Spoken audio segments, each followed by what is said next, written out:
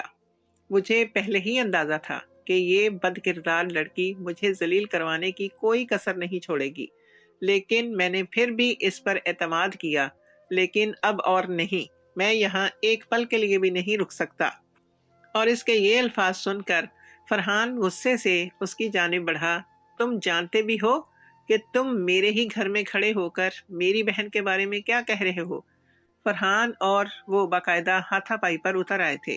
فرحان اس کا خالہ زاد تھا اور ان لوگوں نے اس رشتے کا بھی لحاظ نہیں کیا تھا، لیکن شاید غلطی ان کی بھی نہیں تھی۔ جب اتنی بار پوچھنے کے بعد سامع نے کوئی رضامندی ظاہر نہیں کی تھی تو پھر اس کا مطلب یہی تھا کہ وہ اس سے نکاح کرنے کے لیے راضی نہیں تھی۔ بارات واپس لوٹ گئی اور فراز صاحب نے اسے بازو سے پکڑتے ہوئے کھڑا کیا اور ایک زوردار تھپڑ اس کے منہ پر رسید کیا تھا۔ وہ زمین پر گری اور پھر گرتی چلی گئی۔ اس کی آنکھیں بے اختیار ہی بند ہو گئیں، یعنی وہ ایک بار پھر اپنے ہوش کھو چکی تھی۔ زینب بیگم اور فرحان بھاگتے ہوئے اس کی جانب بڑھے اور اسے ہوش میں لانے کی کوشش کر رہے تھے، لیکن وہ مکمل ہوش و خرد سے بیگانہ تھی۔ فارم ہاؤس کے کمرے میں بیٹھا ہوا وہ سگریٹ پر سگریٹ پھونک رہا تھا۔ اس نے اس لڑکی کو حاصل کر لیا اور یقیناً اب وقت تھا اس کی جیت کے جشن منانے کا۔ یہاں پر اسے لمحہ لمحہ کی خبر وہاں سے مل رہی تھی۔ اس کے باپ نے اس پر ہاتھ اٹھایا تھا اور یہ سنتے ہی نہ جانے کیوں اسے بے اختیار برا لگا۔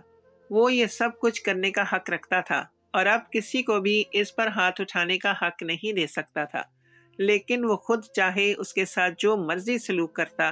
ہوش میں آنے کے بعد وہ اس سے پوچھ پوچھ کر تھک گئے تھے، لیکن اس نے اپنے لبوں پر ایک ہی قفل لگا لیا تھا، تو کسی سے کوئی بات نہیں وہ کر رہی تھی، بس مسلسل روتی جا رہی تھی۔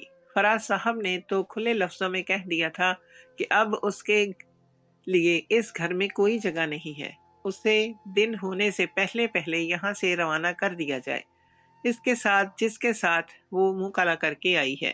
فرحان کے اندر بھی گہری بدگمانی پھیل گئی تھی۔ اس نے بچپن سے لے کر اب تک اسے سپورٹ کیا تھا۔ وہ بھلے ہی اس کی بڑی بہن تھی، لیکن اس نے ہر قدم پر اسے بڑا ہونے کا احساس دلایا اور اس کے ساتھ باپ کی بدسلوکی کے باوجود ایک مضبوط سہارے کے طور پر کھڑا رہا۔ لیکن اب اسے بھی اس چیز نے شکوک و شبہات میں مبتلا کر دیا تھا۔ اس کا سیلون سے کہیں چلے جانا اور پھر نکاح کے لیے رضامندی ظاہر نہ کرنا، اگر اس کے دل میں ایسا کچھ تھا تو وہ اسے پہلے ہی بتا سکتی تھی۔ وہ اچھی طرح سے جانتی تھی کہ اس کا بھائی اس کے ساتھ کسی بھی قسم کی ناانصافی نہیں ہونے دے گا، لیکن عین موقع پر اس نے جو کچھ کیا وہ ناقابل یقین تھا۔ فرحان اپنے کمرے میں چلا گیا، لیکن زینب بیگم نے اس کے ساتھ ایک ہی رٹ لگائی ہوئی تھی کہ وہ بتائے اس کے ساتھ کیا ہوا ہے۔ خدا کے لیے مجھے معاف کر دیں امی، مجھے معاف کر دیں، مجھ سے کچھ مت پوچھیں، میں نہیں کر سکتی تھی وہ نکاح۔ بالآخر وہ پھٹ پڑی۔ آنسو کے بیچ اس نے چیختے ہوئے وہ اقرار کر ہی لیا جسے وہ اپنی زبان پر آنے کی جگہ نہیں دے رہی تھی۔ یہی تو میں پوچھ رہی ہوں کہ کیوں نہیں کر سکتی تھی تم نکاح؟ زینب بیگم کو لاتعداد خدشوں نے آن گھیرا۔ اسی لیے نہیں کر سکتی تھی نکاح کہ میں پہلے ہی کسی کے نکاح میں ہوں، اور یہ زبان سے ادا ہونے والے الفاظ اس کے لیے کسی زہر سے کم نہیں تھے۔ جہاں زینب بیگم نے بے اختیار ہی اپنے منہ پر ہاتھ رکھ لیا، وہاں دروازے کے پار کھڑے ہوئے فراز صاحب کے تن بدن میں آگ لگ چکی تھی۔ انہوں نے بنا سوچے سمجھے کمرے میں قدم بڑھائے اور اسے بالوں سے پکڑتے ہوئے صحن میں گھسیٹتے ہوئے لے آئے۔ زینب مسلسل منت سماجت کر رہی تھی، لیکن ان پر کوئی اثر نہیں ہو رہا تھا۔ میں نے زندگی میں بہت بڑی غلطی کر دی، تمہیں پال پوس کر جوان کیا اور تم پر بے شمار خرچہ بھی کیا، لیکن اب نہیں، اب میں تمہیں اپنی عزت کی تذلیل نہیں کرنے دوں گا۔ ابھی اور اسی وقت میرے گھر سے نکل جاؤ۔ آج سے تمہارا اور میرا ہر رشتہ ختم۔ تم جیسی بد کردار اولاد سے بہتر ہے کہ انسان بے اولاد ہی ہو۔ فرحان نے اپنے کمرے سے قدم بھی باہر نہیں نکالے تھے۔ کھڑکی کے پار وہ نم آنکھوں سے سب کچھ دیکھتا رہا۔ اب بات اس کے بس سے باہر تھی۔ اس کی بہن نے جو گڑھا کھودا تھا، اب اس میں گرنے سے اسے نہیں بچا سکتا تھا وہ۔ اب اس کے ساتھ وہی ہونا تھا جو فراز صاحب چاہتے تھے۔ یہ فجر سے تھوڑا بعد کا وقت تھا، لوگوں کا رش کم تھا، لیکن پھر بھی یہ ایک ایسی بدنامی تھی جو ان کے ماتھوں پر ہمیشہ کے لیے نصب ہو جاتی۔ زینب بیگم نے فراز صاحب کے آگے ہاتھ جوڑ دیے جب انہوں نے انہیں بھی اپنی بیٹی کے ساتھ چلے جانے کی آفر کی، اور وہ خاموش ہو گئیں۔ پہلی بار اس نے باپ سے ہاتھ جوڑ کر معافی مانگتے ہوئے انہیں بتایا تھا کہ اس سب میں اس کا کوئی قصور نہیں ہے۔ اس لڑکے نے اسے سیلون سے اغوا کیا اور پھر اس کے ساتھ نکاح کر لیا، لیکن وہ نہ ہی کوئی بات سن رہے تھے اور نہ ہی کسی بات پر اعتبار کر رہے تھے۔ ان کا موڈ ہی نہیں تھا کہ وہ اس کی بات سن کر اسے مان لیتے۔ فرحان نے تب تک کھڑکی کے پردے کو برابر کر دیا اور دروازوں کو بند کر دیا، اس سے پہلے کہ وہ اسے دروازہ کھول کر گلی میں نکال دیتے، جب سامنے سے آتے ہوئے شخص نے اسے اپنے بازو سے پکڑا اور ان کے سامنے کھڑا ہو گیا۔ کوئی نہیں جانتا تھا کہ وہ ایک دم سے کہاں سے ٹپک پڑا۔ بس سامیہ اسے حیرت سے دیکھ رہی تھی، جس کے وہم و گمان میں بھی نہیں تھا کہ وہ شخص اس کے باپ کے سامنے آ کر کھڑا ہو جائے گا۔ اس کا دل چاہا کہ اٹھ کر تھپڑوں سے اس کا منہ توڑ دے، لیکن اس وقت باپ کی آنکھوں میں بدگمانی دیکھ کر اور گھر سے ایک محفوظ پناہ کے چھینے جانے کے دکھ نے اسے بالکل لاغر کر دیا تھا۔ وہ بس روتی ہوئی اس کی پشت پر کھڑی باپ کو دیکھ رہی تھی، جن کی آنکھوں سے انگارے نکل رہے تھے۔ زینب بیگم کچھ دور کھڑی اس شخص کو حیرانگی سے دیکھ رہی تھی۔ غلطی سے بھی آج کے بعد اسے کمزور اور بے سہارا سمجھنے کی کوشش مت کیجیے گا۔ مجھے دوبارہ یہ بات سمجھانی نہ پڑے کہ اب یہ آپ کی بیٹی نہیں بلکہ شہیر شاہ کی بیوی ہے۔ اس کے الفاظ ان پر کسی بم کی مانند گرے تھے۔ فراز صاحب نے تعصب سے اسے دیکھا اور پھر ہاتھ بڑھاتے ہوئے اس شخص کو دھکیل دیا۔ جاؤ یہاں سے اور اپنی بیوی کو بھی ساتھ لے کر جاؤ۔ مجھے کوئی شوق نہیں ہے اس بد کردار گٹھڑی کو اپنے گھر میں پالنے کا۔ اس نے افسوس سے اپنے باپ کو دیکھا تھا جو اس پر رتی برابر اعتماد نہیں کر رہا تھا اور اسے اس شخص کے ہاتھوں میں سونپ رہا تھا۔ وہ جلدی سے آگے بڑھی، اس سے پہلے کہ وہ ایک بار پھر اپنے باپ سے بھیک مانگتی۔ اس شخص نے اسے بازو سے پکڑ کر سمیٹ لیا اور فراز صاحب کی جانب دیکھتے ہوئے انہی کے لہجے میں مخاطب ہوا۔ میں اپنی بیوی کو لے کر جا رہا ہوں۔ اس نے محبت کی ہے، کوئی گناہ نہیں کیا، اور اپنی محبت کو اس نے پا لیا ہے۔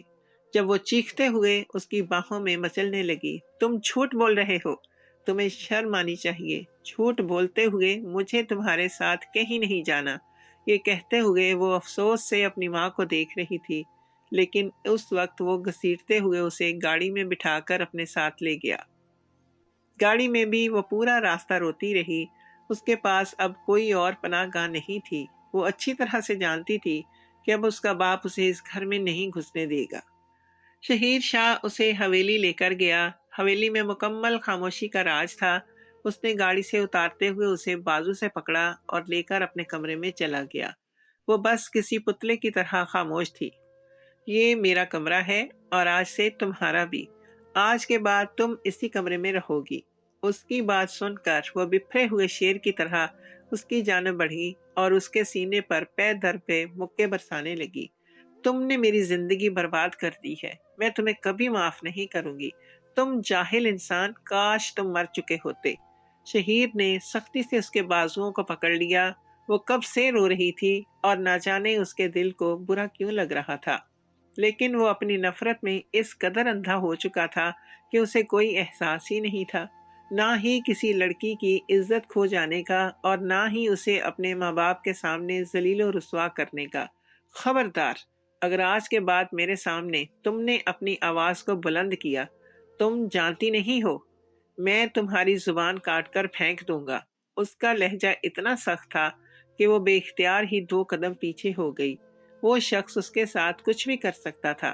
شہیر کمرے سے باہر چلا گیا اور وہ وہیں بیڈ پر بیٹھی رہی، نہ جانے کب تک روتے رہی، اور اس کی روتے روتے آنکھ لگ گئی اور وہ نیند کی وادیوں میں اترتی چلی گئی۔ شہیر واپس آیا تو وہ بیڈ پر سو چکی تھی۔ نہ چاہتے ہوئے بھی اس نے ایک نظر اسے دیکھا اور پھر صوفے پر پڑا ہوا کمبل اس پر پھینکنے کیسے انداز میں ڈال دیا۔ اس نے باقاعدہ اس کے گھر کے سامنے ایک شخص چوکیداری کے طور پر رکھا ہوا تھا تاکہ گھر سے جب بھی کسی قسم کی غیر مانوس آوازیں آنے لگیں تو وہ اسے بتائے۔ وہ اچھی طرح سے جانتا تھا کہ اس کے گھر والے اس کے ساتھ کچھ بھی کر سکتے ہیں۔ اس نے اپنا بدلہ پورا کرنے کے لیے شادی کی تھی، نکاح بھی کر لیا تھا، لیکن پھر بھی وہ اس کی طرف سے غافل کیوں نہ ہو پا رہا تھا۔ سگریٹ پر سگریٹ پھونکنے ہوئے اس کے چہرے کو دیکھے جا رہا تھا، اور پھر اس نے نفرت سے رخ موڑ لیا۔ اسے آج بھی وہ دن اچھی طرح سے یاد تھا جب اس لڑکی نے اسے ذلیل و رسوا کر دیا تھا۔ صبح جیسے ہی وہ اٹھے تو وہ کمرے میں صوفے پر براجمان تھا۔ سامیہ اسے دیکھ کر جلدی سے اٹھ کر بیٹھ گئی۔ جلدی سے فریش ہو جاؤ، نیچے جا کر ناشتہ کرنا ہے تم نے سب کے ساتھ، اس نے کہا تو وہ خاموشی سے اٹھ گئی۔ نہ جانے اب اس گھر میں کیا کیا دیکھنا پڑے گا۔ اس کے ساتھ جیسے ہی وہ نیچے آئی تو حویلی کے مکین اسے دیکھ کر حیران رہ گئے۔ جہاں شہیر کے چچا کی فیملی اسے حیرت سے دیکھ رہی تھی، وہیں پر شہیر کے ماں باپ بھی آنکھوں میں سوالیہ نشان لیے اس کا چہرہ دیکھ رہے تھے۔ بابا، یہ میری بیوی ہے، بلکہ یہ کہنا بجا ہوگا کہ یہ میری کاغذی بیوی ہے۔ اس کے لہجے میں طنز کا عنصر تھا، اور اس نے صرف اپنے باپ کو وضاحت دینا ضروری سمجھا تھا۔ حویلی کے مکین اس کے نت نئے کارناموں سے تنگ آ چکے تھے، اور اب وہ کسی مڈل کلاس گھرانے کی لڑکی کو اٹھا کر بیوی کے طور پر لے آیا تھا۔ گھر کے سبھی لوگوں میں ناپسندیدگی کی لہر دوڑ گئی۔ ان لوگوں کی نظروں سے سامیہ کو عجیب و غریب احساس نے آن گھیرا تھا۔ وہ یہاں اسے اپنی کاغذی بیوی کے طور پر متعارف کروا رہا تھا۔ نہ جانے اس کا بدلہ کب پورا ہو اور کب اس کے چنگل سے آزاد ہو۔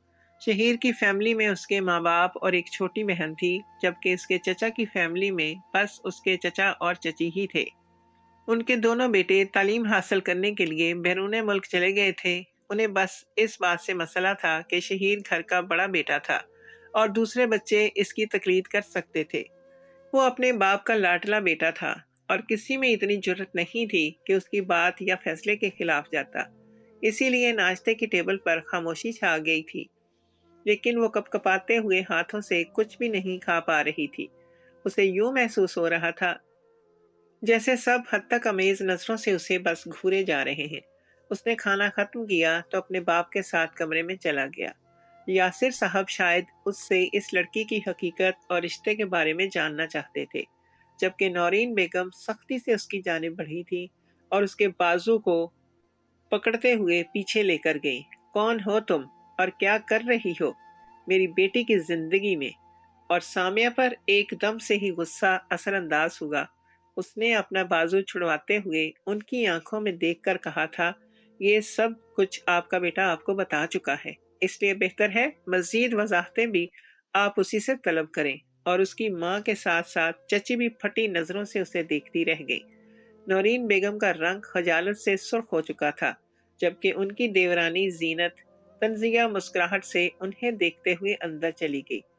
تمہاری اتنی جرت کہ تم میرے سامنے زبان درازی کرو؟ نورین کا غصے سے برا حال تھا۔ شہیر ان کا اکلوتا بیٹا تھا اور اس کی منگنی وہ اپنی بھانجی کے ساتھ ہی کرنا چاہتی تھی۔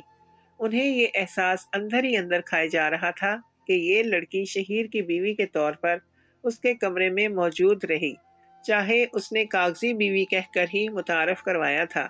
لیکن مڈل کلاس لڑکیوں کے پاس لڑکوں کو پھنسانے کے لیے بہت سے ایسے طریقے ہوتے ہیں جن سے وہ معصوم لڑکوں کو اپنے جال میں پھنسا کر ان سے پیسہ بٹور لیتی ہیں۔ اگر آپ مجھ سے عزت سے بات کریں گی تو میں بھی آپ سے عزت سے ہی پیش آؤں گی۔ اس کا لہجہ ابھی بھی پختہ تھا۔ اس کے ساتھ جو ہوتا دکھا جاتا۔ فی الحال اسے کسی کی بھی کوئی پرواہ نہیں تھی۔ یہ کہتے ہوئے وہ کمرے میں واپس چلی گئی اور نورین بیگم بس اس کی پشت کو دیکھتی رہ گئی۔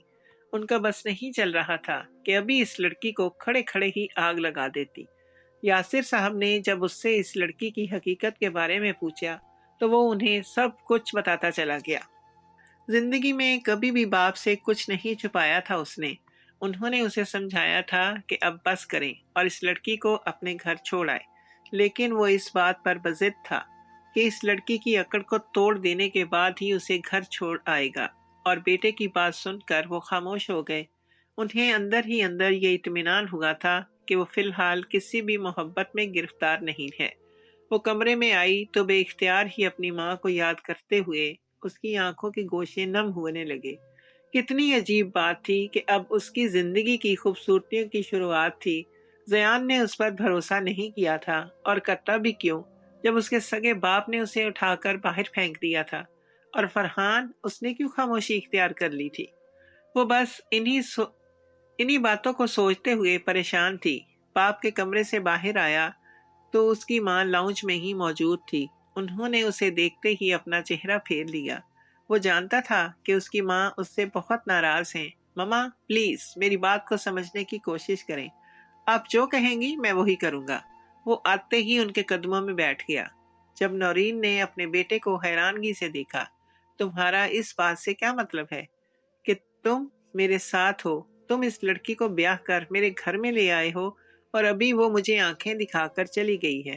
اس نے سب کے سامنے مجھے ذلیل کر دیا ہے۔ نورین بیگم کی آنکھوں میں آنسو آ گئے۔